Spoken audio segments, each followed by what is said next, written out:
Hello बच्चों, चलिए प्रश्न को पढ़ते हैं। प्रकाश अभिक्रिया की जेड स्कीम को दर्शाने वाले दिए गए प्रवाह आरेख में ए बी सी डी एवं ई को पहचानिए।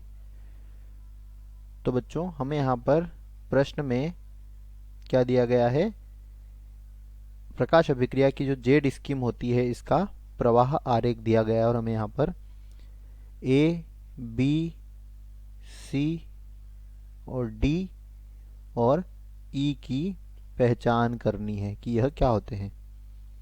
तो चलिए बात करते हैं बच्चों इस प्रश्न की मुख्य अवधारणा। और बच्चों इस प्रश्न की मुख्य अवधारणा में हम यहाँ पर बात करेंगे प्रकाश संश्लेषण की जो प्रकाश अभिक्रिया होती है इसकी जेड स्कीम की, जिसे अचक्रीय अभिक्रिया भी कहा जाता है। और इसमें फोटो सिस्टम फर्स्ट और फोटो सिस्टम सेकेंड दोनों भाग लेते हैं। और इसमें क्या होता है कि इलेक्ट्रॉन का अभिगमन कुछ इस प्रकार से होता है कि वह जेड आकृति बन जाती है। इस कारण इस क्या कहा जाता है, जेड स्कीम कहते हैं। और इसमें इलेक्ट्रॉन जो है यह पुनः अपने अभिक्रिया केंद्र पर वापस नहीं आता, इसलिए इसे अचक्रीय अभिक्रिया कहते हैं। तो चलिए बच्चों बात करते हैं यहाँ पर सबसे पहले ए। तो बच्चों ए जो है यह क्या है, तो बच्चों यहाँ पर जो जेड स्कीम होती है इसमें सबसे पहले जो फोटो सिस्टम कार्य करता है वह कौन सा होता है, यहाँ पर सबसे पहले होता है पी एस सेकेंड, या हम इसे पी 680 भी कहते हैं, क्योंकि यह 680 नैनोमीटर तक के तरंगदैर्घ्य का जो प्रकाश होता है उसको अवशोषित करके उत्तेजित होता है। इसके पश्चात इस पी एस फर्स्ट से क्या निकलते हैं, इलेक्ट्रॉन निकलते हैं, जो कि इलेक्ट्रॉन ग्राही द्वारा ग्रहण किए जाते हैं। और इलेक्ट्रॉन ग्राही इन इलेक्ट्रॉनों को क्या करता है, किसे दे देता है, इलेक्ट्रॉन परिवहन तंत्र को दे देता है। किसे दे देता है, इलेक्ट्रॉन परिवहन तंत्र को दे देता है।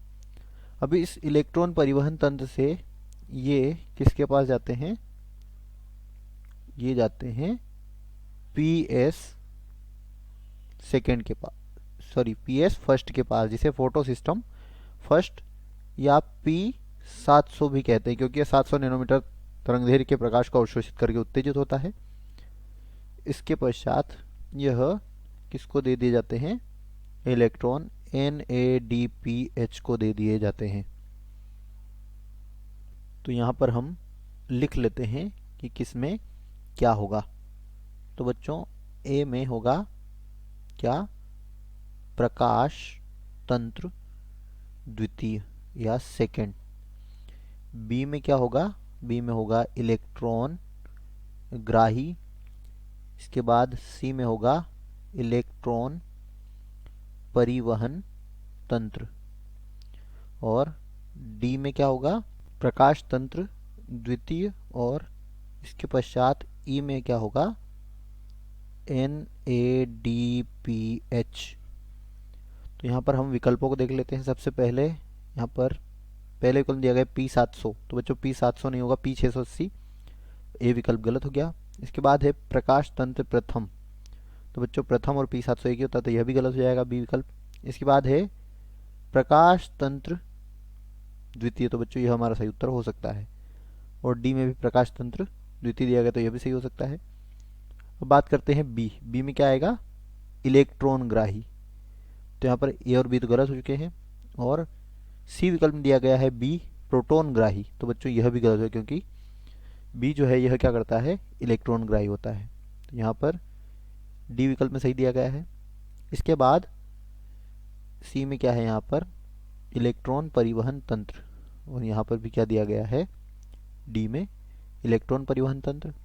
इसके बाद डी है प्रकाश तंत्र प्रथम, तो ये प्रकाश तंत्र प्रथम यही हमारा है सही। और ई है NADPH, तो यहाँ पर भी NADPH। तो दिए गए प्रश्न का सही उत्तर हो जाएगा यहाँ पर विकल्प डी। आशा करते हैं ये उत्तर आपको समझ आया होगा। धन्यवाद।